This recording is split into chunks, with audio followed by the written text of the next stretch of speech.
वैचारिक विभाजन, करसमाई नेतृत्व की कमी। महाराष्ट्र में कहां खड़ी है अम्बेडकरवादी सियासत। महाराष्ट्र में अम्बेडकरवादी राजनीति दो प्राथमिक विचारधाराओं से आकार लेती है, रिपब्लिकन स्कूल और बहुजन स्कूल। इनमें से प्रत्येक स्कूल ने अलग अलग वैचारिक पथ और नेतृत्व शैली को फॉलो किया है, जिसकी वजह से खंडित राजनीतिक विमर्श हुआ है, जो अम्बेडकरवादी राजनीति की सामूहिक ताकत में बाधा डालता है। नमस्कार, आप देख रहे हैं न्यूज कॉल 24। देश दुनिया की हर छोटी बड़ी खबर सीधे आपके स्क्रीन पर। न्यूज कॉल 24 के खास प्रोग्राम ओपिनियन भारत में आपका स्वागत है। बात समझनी है तो पूरी सुननी होगी। नई सोच और नए नजरिए को लेकर मैं हूं आपके साथ सुशील गिरीश। वीडियो में आखिरी तक बने रहिए। महाराष्ट्र में विधानसभा चुनाव में दो प्रमुख गठबंधनों के सोशल तालमेल सियासी गुफ्तगू की वजह बना हुआ है। ये दोनों गठबंधन है भारतीय जनता पार्टी के नेतृत्व वाला महायुति और कांग्रेस के नेतृत्व वाला महाविकास अघाड़ी। ये दोनों गठबंधन अपनी सीट बंटवारे की व्यवस्था और उम्मीदवारों की घोषणाओं के साथ सुर्खियां बटोर रहे हैं। महाराष्ट्र के पॉलिटिकल सिनेरियो में एक अहम पहलू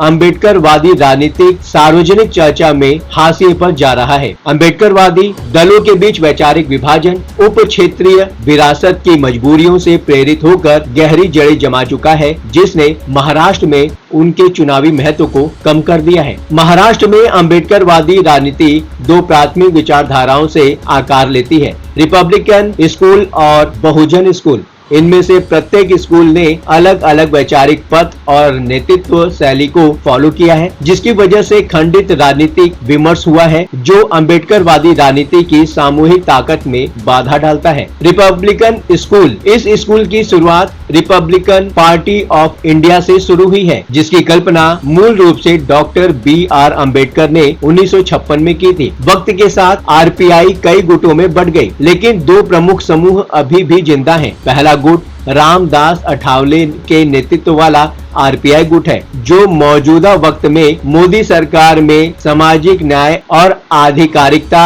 राज्य मंत्री हैं। अठावले का राजनीतिक आधार मुख्य रूप से मुंबई और आसपास के कई शहरी इलाकों में है। भारतीय जनता पार्टी के साथ गठबंधन करके अठावले शहरी दलितों के लिए सरकारी संसाधनों तक पहुंच प्रदान करते हैं, जिससे महाराष्ट्र की राजनीति में उनकी प्रासंगिकता बनी रहती है। दूसरा गुट भारतीय रिपब्लिकन पक्ष बहुजन महासंघ था, जिसे भारतीय बहुजन महासंघ के नाम से भी जाना जाता है, जिसका नेतृत्व बी.आर. अम्बेडकर के पोते प्रकाश अम्बेडकर कर रहे हैं। उन्होंने अब वंचित बहुजन अघाड़ी का गठन किया है। प्रकाश अम्बेडकर की राजनीति महाराष्ट्र के उन इलाकों में मजबूत उपस्थिति रखती है, जो कि निजाम के हैदराबाद का हिस्सा थे। ऐसे इलाकों में कम्युनिस्ट आंदोलन की मजबूत उपस्थिति थी और इसलिए उनकी सियासत भी वामपंथी विचारधारा से ज्यादा जुड़ी रही। 2019 के आम चुनाव में वीबीए ने असुद्दीन ओवैसी की ऑल इंडिया मजलिस ए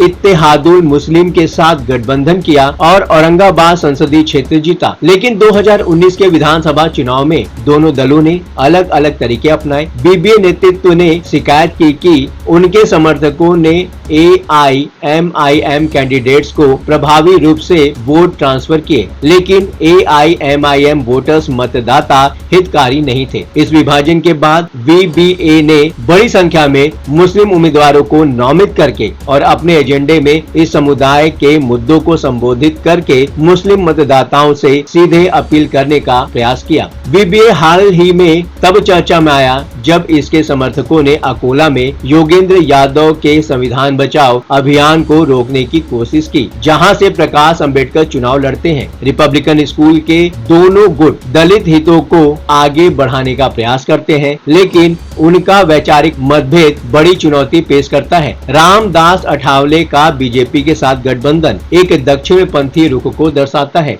जबकि प्रकाश अम्बेडकर का राजनीतिक नजरिया वामपंथी है। यह वैचारिक दरार एक विरासत की समस्या है, जिसने इन गुटों को महाराष्ट्र की चुनावी राजनीति में अम्बेडकरवादी राजनीति के प्रभाव को बढ़ाने के लिए एकजुट होने से रोका है। बहुजन स्कूल की बात करें तो यह स्कूल काशीराम द्वारा शुरू किए गए बहुजन आंदोलन से उभरा, जिन्होंने डॉक्टर अम्बेडकर से भी प्रेरणा ली थी। बहुजन समाज पार्टी इस स्कूल का पहला प्रतिनिधि है, लेकिन यह एकमात्र यूनिट नहीं है। पिछड़ा और अल्पसंख्यक समुदाय कर्मचारी महासंघ के अंदर मोह भंग नेतृत्व से पैदा हुए छोटे राजनीतिक समूह है। 1986 में बीएसपी की भविष्य की दिशा को लेकर काशीराम के साथ मतभेद के बाद BAMCEF के कई सीनियर संस्थापक सदस्यों ने अलग होकर अपनी राजनीतिक पार्टियां बनाई। मौजूदा वक्त में BD बोरकर और वामन मेश्राम के नेतृत्व वाले BAMCEF के समूह मूल की शाखाओं का प्रतिनिधित्व करते हैं। दोनों शाखाओं की अपनी अपनी अलग अलग राजनीतिक पार्टियां भी हैं, पीपुल्स पार्टी ऑफ इंडिया और बहुजन मुक्ति पार्टी। उन्होंने राजनीतिक लामबंदी के लिए मूल निवासी शब्द को अपनाकर काशीराम की बहुजन या दलित की विरासत से खुद को दूर करने की कोशिश की है। सूबे में करिश्माई नेतृत्व की कमी है। अम्बेडकरवादी राजनीति के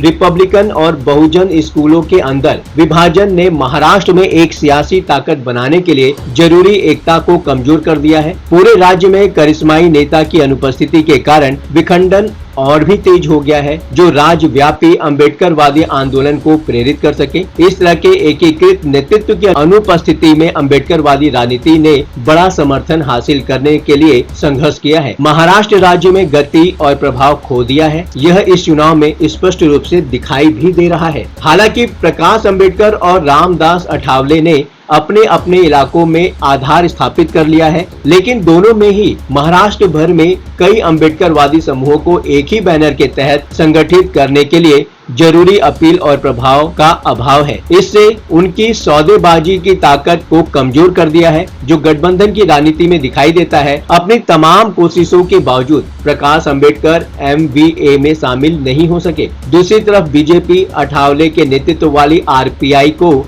नाम मात्र की सीटें देती हैं। डॉक्टर अम्बेडकर ने एक लंबी विरासत छोड़ी है, जिसने वाम और दक्षिण पंथ से परे एक विमर्श बनाया है। उनकी विरासत ने न केवल महाराष्ट्र में बल्कि पूरे हिंदुस्तान में अम्बेडकरवादी सियासत को एक मजबूत वैचारिक आधार दिया है। हालांकि यह राजनीति महाराष्ट्र के सियासी माहौल हर रोज हाशिए पर जा रही है। अम्बेडकरवादी आंदोलन का विखंडन, वैचारिक विचलन और करिश्माई नेतृत्व की कमी इसके पीछे अहम कारण है। आपको क्या लगता है, वैचारिक विभाजन, करिश्माई नेतृत्व की कमी महाराष्ट्र में कहां खड़ी नजर आती है? अम्बेडकरवादी सियासत बातों ही बातों में मुद्दे की बात हो जाती है। ये प्लेटफॉर्म है जनता का, आपका, आपकी आवाज उठाने का। अब आपकी बात नहीं रहेगी अनसुनी। आपकी सलाह, आपकी राय हमारे लिए मायने रखती है। खुलकर अपनी बात रखें, कमेंट करें और अपनी प्रतिक्रिया अवश्य दें। अभी तक आपने चैनल को सब्सक्राइब नहीं किया है तो देर किस बात की? चैनल को अभी सब्सक्राइब करें, नोटिफिकेशन में जाकर बेल का आइकन प्रेस करना ना भूलें। आज के लिए बस इतना ही। लगातार खबरों के लिए बने रहिए न्यूज़ कॉल 24 के साथ।